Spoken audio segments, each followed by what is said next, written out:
হাতে গ্লাভস আর wind breaker ছাড়া ভাই আপনারা বাইর হয়েন না।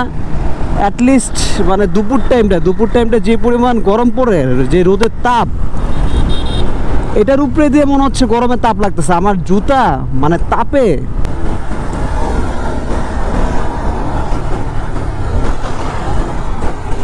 এটা কেমন গরম রে ভাই, মনে হচ্ছে দুবাইতে আছি, দুবাইতে।